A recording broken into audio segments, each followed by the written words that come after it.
कतिको मेकअप गर्नुहुन्छ म नर्मली हजुरहरूले मलाई हिँड्नुभयो भनेदेखि चाहिँ म त्यति धेरै मेकअप गरेर चाहिँ हिँड्दिनँ होइन अब नर्मली त अब त्यति भिड पनि हुँदैन तर अब इभेन्टहरूमा जाँदा नगएर परीक्षा चाहिँ हामीले देखाएको छैन होइन मतलब क्याजुअली हिँड्दाखेरि अब त्यस्तो बेलामा त भेट पनि हुँदैन नि त फेरि होइन क्याजुअली अब साथीहरू भेट्दा यत्तिकै चाहिँ म त्यति धेरै मेकअप चाहिँ गर्दिनँ स्किन केयर गरेर अब हल्का ब्लस अनि लिप टिन्टहरू लगाएर चाहिँ हिँड्छु अनि अब इभेन्टहरूमा चाहिँ अब त्यही हुन्छ नि त अब लाइट्सहरूले चाहिँ त्यो फेस एकदम फ्ल्याट देखाउँछ क्या अनि फेरि आफूले चाहिँ अब सिम्पल भएर मेकअप नगरी जाने छेउछेउमा अरूहरूले गर्नुभएको छ भने आफू चाहिँ पुरै नरामी त नभनौँ तर जे होस् अलिकति फेट भयो जस्तो देख्छ नि त त्यसले गर्दाखेरि चाहिँ गर्ने नै पर्ने हुन्छ होइन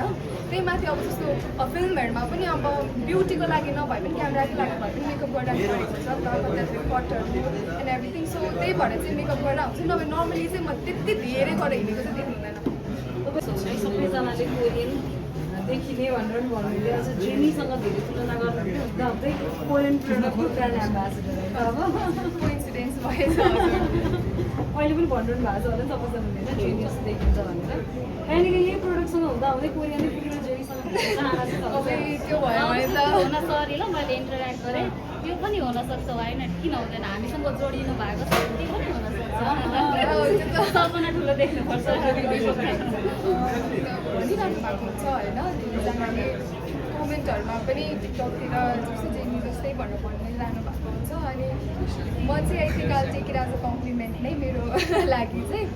अब त्यस्तो भनौँ न अब त्यस्तो ट्यालेन्टेड स्टाइलिस हुन्छ होइन इन्क्रेडिबली ट्यालेन्टेड ग्लोबल आइकन जस्तो भन्दा त डेफिनेटली एकदमै खुसी नै लाग्छ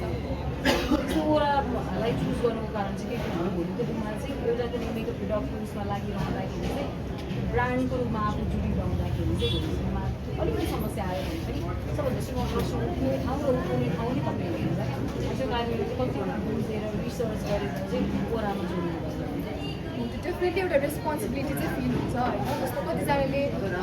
मलाई नै ट्रस्ट गरेर प्रडक्टहरू पर्चेस गरेर आफूलाई युज गराउनु भएको हुन्छ एउटा रेस्पोन्सिबिलिटी चाहिँ फिल हुन्छ बट ह्याभिङ से द्याट मलाई आफै नै ट्रस्ट छ यो उसमा जस्तो अघि हामीले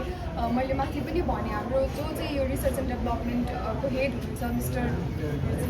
हजे हुनुहुन्छ होइन उहाँसँग चाहिँ मैले पनि रिसर्च गरेर के थाहा पाएँ भनेदेखि उहाँसँग ओभर 30 इयर्स अफ एक्सपिरियन्स छ होइन बाहिर कोरियामा पनि एकदम इस्टाब्लिस्ड कस्मेटिक ब्रान्डहरूसँग स्किन केयर ब्रान्डहरूसँग उहाँले काम गरिसक्नु भएको छ भनेपछि डेफिनेटली पनि केही न केही चाहिँ राम्रो छ ओरामा होइन सो त्यसले गर्दा पनि एकदमै